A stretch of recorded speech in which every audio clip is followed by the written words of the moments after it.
On entend de plus en plus parler des ETF. Certains disent que c'est la meilleure façon d'investir, d'autres que c'est trop simple pour être efficace.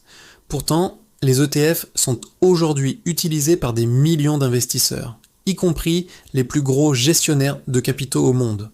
Dans cette vidéo, on va voir ce qu'est réellement un ETF, comment il fonctionne, et surtout s'il est vraiment intéressant pour un investisseur particulier. Un ETF, pour Exchange Traded Fund, est un fonds d'investissement coté en bourse. Concrètement, un ETF suit un indice. Cet indice peut représenter un pays, un secteur ou un ensemble d'entreprises. Par exemple, un ETF qui suit le S&P 500 investit automatiquement dans les 500 plus grandes entreprises américaines. Acheter un ETF, c'est donc acheter une diversification immédiate en une seule transaction. Un ETF est coté en bourse comme une action. Tu peux l'acheter et le vendre à tout moment pendant les heures de marché. Sa valeur évolue en fonction de la valeur des entreprises qu'il contient et de l'offre et de la demande. L'objectif d'un ETF n'est pas de battre le marché, mais de le reproduire le plus fidèlement possible, avec des frais très faibles. Les banques proposent souvent des fonds maison.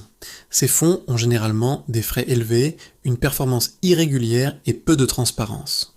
Les ETF, eux, sont transparents, passifs et peu coûteux. Sur le long terme, les frais font une énorme différence. Ce que tu économises en frais reste investi pour toi. Il existe deux grandes catégories d'ETF. Les ETF capitalisants. Les dividendes générés par les entreprises sont automatiquement réinvestis.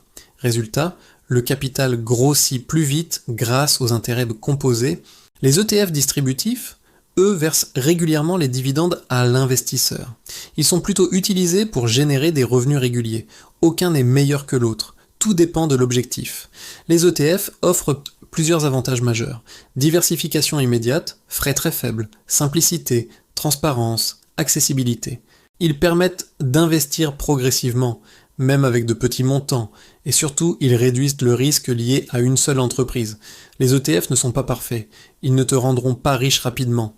Ils suivent le marché, donc ils baissent quand le marché baisse. Ils demandent du temps, de la discipline et de la régularité. Les ETF récompensent la patience, pas la précipitation.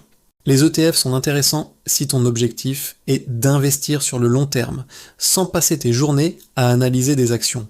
Ils ne remplacent pas la connaissance, mais ils la simplifient.